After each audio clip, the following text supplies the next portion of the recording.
বউ হারালে বউ পাওয়া যায়, কিন্তু মা হারালে মা পাওয়া যায় না। এটা খুব প্রচলিত একটা কথা। অনেকেই এই কথা বলার সময় আবেগে গড়াগড়ি খেতে থাকে, এমন একটা ভাব দেখায়, মনে হয় মায়ের জন্য তার ভালোবাসার শেষ নাই। আর বউ ডাস্টবিনের ময়লা, মন চাইলেই ছুঁড়ে ফেলে দিবেন। সেই সব ব্যক্তির উদ্দেশ্যে কিছু কথা। মা আর বউ এই দুজন দুই মেরুর, একজন হলেন জননী, অন্যজন সহধর্মিণী। মা জন্মদাত্রী, যার কোনো তুলনা হয় না, আর স্ত্রী পরিপূর্ণতা দানকারী, যাকে ছাড়া আপনি অপরিপূর্ণ। একজনের সাথে অন্যজনকে তুলনা করা মূর্খতা ছাড়া কিছুই নয়। আপনাকে ছাড়া যেমন আপনার মা অসহায়, ঠিক তেমনি আপনার সন্তানটিও তার মাকে ছাড়া অসহায়।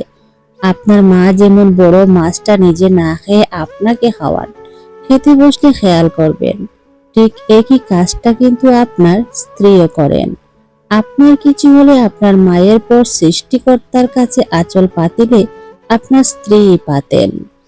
আপনার কাছে আপনার বোন মেয়ে যেমন আদরের, ঠিক তেমনি আপনার বউ কোনো ভাই বাবার কাছে তেমনি আদরের।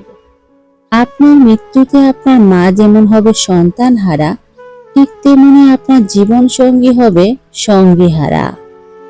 আপনার মায়ের আরো সন্তান থাকলে তারা আপনার মাকে দেখে রাখবে, কিন্তু আপনার স্ত্রীকে কে আগলে রাখবে? আপনার মায়ের আরো সন্তান থাকলে তাদের পেয়ে কিছুটা হলেও কষ্ট কমে যাবে, কিন্তু আপনার বউয়ের তো আপনি ছাড়া আর কোনো গতি নাই। আপনার সন্তানকে আপনার সহধর্মিণী দেখবে, তাই না?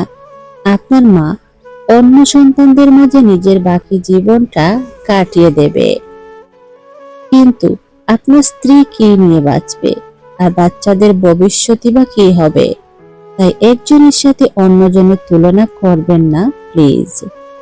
দুইজন দুইজনের জায়গা শ্রেষ্ঠ, কারণ একজন হলো জননী আর অন্যজন হলো গরণী।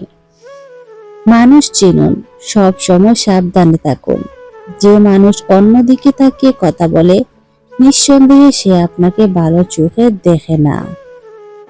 যে মানুষের কথার চেয়ে চোখের মনি বেশি ঘুরে, নিশ্চিত মনে মনে সে অন্য কোথাও ভাবছে। যে মানুষ সব সময় আপনার প্রশংসা করে, মনে মনে সে আপনাকে হিংসা করে।